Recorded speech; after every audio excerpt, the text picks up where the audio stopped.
मरकज के ज़ेर एहतमाम खिता जम्मू कश्मीर में आज लेफ्टिनेंट गवर्नर ने अनाउंस किया कि इंडस्ट्रियल पॉलिसी के तहत जम्मू कश्मीर में 28 करोड़ पैकेज दिया गया है, जिसके बाद ही उन्होंने दावा किया कि जम्मू कश्मीर में बेरोजगारी का खात्मा होगा। ताहम इस पर सियासी रहनुमाओं ने रद्द अमल का इजहार किया है। मेरे साथ मौजूद है जम्मू कश्मीर नेशनल कॉन्फ्रेंस के सीनियर लीडर व नायब सदर जम्मू सूबा विजय लक्ष्मी दत्ता जी। खैर मकदम है आपका। जिस तरह से फिर से एक बार मनोज सिन्हा ने ऐलान किया लेफ्टिनेंट गवर्नर ने कि जम्मू कश्मीर में बेरोजगारी का खात्मा होगा और उन्होंने 28,000 करोड़ रुपए का पैकेज का ऐलान किया, क्या कहना चाहेंगे आप? देखिए, ये तो हम बहुत सालों से सुन रहे हैं कि बेरोजगारी का खात्मा होगा। हमें आदत पड़ गई है ये सब सुनने की, लेकिन आप देखते जाइए, अभी आज इन्होंने करोड़ों का जो ऐलान किया है, आप देखते जाइए। उनको शायद ये नहीं मालूम कि इसी जम्मू कश्मीर की अगर बात करें, जम्मू कश्मीर लद्दाख की, कई कुंबे हैं जिनको 2 वक्त की रोटी नहीं नसीब हो रही है, कई हर घर में बेरोजगारी है।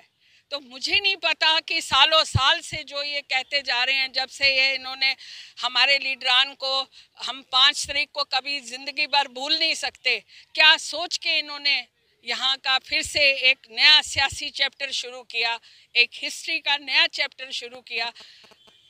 मैं हैरान परेशान हूँ कि अक्सर जितने भी ये लोग डिसीजंस लेते हैं, ये किस बेस पे ले रहे हैं, क्या करते हैं। मैं तो यही अल्लाह ताला से दुआ मैडम, आपने 5 अगस्त 2019 की बात की मैडम, आपने 2019 की से दुआ करूंगी कि इनको सतबुद्धि दे और ये देखें कि जम्मू कश्मीर को अच्छी दिशा में लाएं और जम्मू कश्मीर के बाद पूरा हिंदुस्तान एक अच्छी दिशा में चले। जिस तरह से वादी कश्मीर में बर्फबारी हुई, मूसलाधार बर्फबारी वहां, लेकिन मैं आपसे जानना चाहूंगा कि नेशनल कॉन्फ्रेंस के कारकुनान व लीडरान किस हद तक जम्मू कश्मीर में, खासकर वादी कश्मीर में लोगों तक पहुंचे ताकि जो वो मसाइल है उनको भी बिजली, रोटी और पानी का इस बर्फ में उसका इजाला हो जाए। देखिए, मुझे मौजूदा सरकार के बारे में क्या टिप्पणी करूं। अगर आप मुझे नेशनल कॉन्फ्रेंस के लीडरान के बारे में पूछेंगे तो मैं बोलने को तैयार हूं। आप याद करिए 14 का वो साल जब इतना तूफान, इतनी बर्फबारी, और मेरे लीडर मेरे उमर अब्दुल्ला साहब, उन्होंने क्या प्रदर्शन किया। जहाज में बैठे, एक एक कोने में पहुंचे और खुद उन्होंने सप्लाई फेंकी नीचे, और शुपियां और उसमें कुलगाम में 4-4 फीट के बर्फ के अंदर वो गए। उनके लातें यहाँ तक बर्फ में आई और उन्होंने एक घर में जाके देखा कि इस तूफान से, इस बर्फबारी से कोई मेरा जो अपना मेरा है, जो मेरा जरूरी नहीं होता खून का रिश्ता, जो आवाम होती है वो खून से बढ़ के होती है। बीजेपी का दावा है कि ये खानदानी राज है। डॉक्टर अब्दुल्ला, शेख अब्दुल्ला, फारूक अब्दुल्ला और उमर अब्दुल्ला, क्या नेशनल कॉन्फ्रेंस खानदानी राज पे काम कर रहे हैं? आप कैसी बातें करते हैं? कौन सा खानदान, कैसी खानदानियत? आप शेख अब्दुल्ला साहब को भूल सकते हैं, आप मादरे मेहरबान को हिंदुस्तान बोल सकता है। अगर आज हम जम्मू कश्मीर में, चाहे वो हिंदू हो, मुसलमान लेडी हो, या वो सिख हो या ईसाई हो, आज हम यहाँ पे खड़े होके डंके की चोट हम बात करते हैं, किसकी देन है? शेख अब्दुल्ला की देन है। किसकी देन है? मादरे मेहरबान की देन है। आज हम इसलिए बाहर निकले हैं और अपने लिए क्या ठीक है, क्या गलत है, उसका फैसला भी हम खुद करेंगे, आवाम करेगी। क्या क्या आवाम आपके साथ है? खासकर जम्मू सूबे की बात करें, क्या नेशनल कॉन्फ्रेंस के साथ आवाम है? अशरफ साहब, आप जानते हैं कि कितनी मुश्किलों से, कितनी बंदिशों के बाद हम लोगों ने जम्मू में हल दिखाया। 26 सीटों पे हमने विजय हासिल की और गुपकार अलायंस का असर देखिए। सब लोग कहते थे कि अलायंस क्यों हुआ। आप देखिए आगे होता है क्या। और कश्मीर में देखिए लोग कितने खुश हैं, नेशनल कॉन्फ्रेंस से कितने खुश हैं, उमर अब्दुल्ला साहब की डायनेमिक लीडरशिप से, फारूक अब्दुल्ला साहब की ऑनेस्टी से, गंभीरता से। क्या अपील रहेगी आपकी मौजूदा इंतजामिया से, गवर्नर एडमिनिस्ट्रेशन से?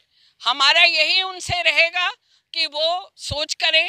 हमारे जो गरीब तबका है, घर घर में सूची देखें जाके कि हमारे सब परिवार कैसे हैं और उनको क्या हर कोई सप्लाई मिल रही है टाइम से, क्या हमारी महिलाओं को गैस सिलेंडर की दिक्कत तो नहीं है, केरोसिन ऑयल की दिक्कत तो नहीं है, आलू की दिक्कत तो नहीं है, प्याज की दिक्कत तो नहीं है। कम से कम प्याज से ही खाना खाएं, कम से कम आलू से खाना खाएं, कम से कम हरी मिर्च से खाना खाएं।